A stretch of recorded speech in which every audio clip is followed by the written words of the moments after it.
వైద్య రంగంలో సాంకేతికత కొత్త పుంతలు తొక్కుతుంది. మనుషులకు బదులుగా యంత్రాలే రోగ నిర్ధారణ చేసి చికిత్స అందించే రోజులు దగ్గరలోనే ఉన్నాయని సౌదీ అరేబియాలో జరుగుతున్న ఓ ప్రయోగం నిరూపిస్తోంది. ప్రపంచంలోనే తొలిసారి ఆర్టిఫిషియల్ ఇంటెలిజెన్స్ ఆధారంగా రోగులకు వైద్య సేవలు అందించే క్లినిక్ సౌదీ అరేబియాలో ప్రారంభమైంది. ఈ వినూత్న ప్రయత్నం వైద్య చరిత్రలోనే ఓ మైలురాయిగా నిలిచిపోతుందని చెప్పాలి. సౌదీ అరేబియాలోని తూర్పు ప్రావిన్స్ ఆల్ అహన్స్లో గత నెలలో ఈ ఏఐ క్లినిక్ ప్రయోగాత్మకంగా ప్రారంభమైంది.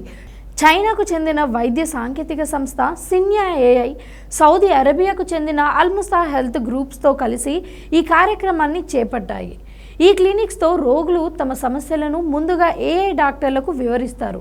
ఆ తర్వాత అవసరమైతే వైద్యులు రంగంలోకి దిగుతారు. ఈ సంప్రదింపుల ప్రక్రియ పూర్తయిన తర్వాత డాక్టర్ ఊహ ఓ చికిత్సా ప్రణాళిక సిద్ధం చేస్తుంది. అయితే ఈ ప్రణాళికను మానవ వైద్యుడు క్షుణ్ణంగా సమీక్షిస్తాడు.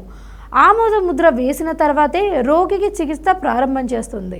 ఒకవేళ ఏఐ గుర్తించలేని అత్యవసర పరిస్థితులు తలెత్తితే మానవ వైద్యుడు అందుబాటులో ఉండి సేవలు అందిస్తారు.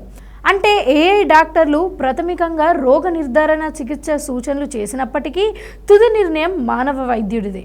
వారిని భద్రతా పర్యవేక్షకులుగా సేఫ్టీ గేట్ కీపర్స్ సిన్యా ఏఐ సంస్థ అభివర్ణిస్తోంది. షంఘై కేంద్రంగా పనిచేస్తున్న సిన్యా ఏఐ సంస్థ వినూత్న వైద్య సేవలు అందిస్తోంది. ఇక్కడ ఏఐ డాక్టర్లు రోగిని ప్రశ్నించడం దగ్గర నుంచి మందులు సూచించడం వరకు పూర్తి వైద్య కార్యకలాపాలను స్వతంత్రంగా నిర్వహిస్తుంది. వైద్యులు రోగ నిర్ధారణ చికిత్స ప్రోగ్రెస్ సమీక్షిస్తుంది. ఈ పైలట్ ప్రోగ్రాం ద్వారా సేకరించిన రోగ నిర్ధారణ డేటాను సౌదీ అధికారులకు సమర్పిస్తారు. రాబోయే 18 నెలల్లో దీనికి ఆమోదం లభించవచ్చని అంచనా ఉంది. ఇందులో తప్పుల శాతం కూడా చాలా తక్కువగా కనిపిస్తుంది. కేవలం 0.3% ఉందని సిన్యా ఏఐ పేర్కొంది.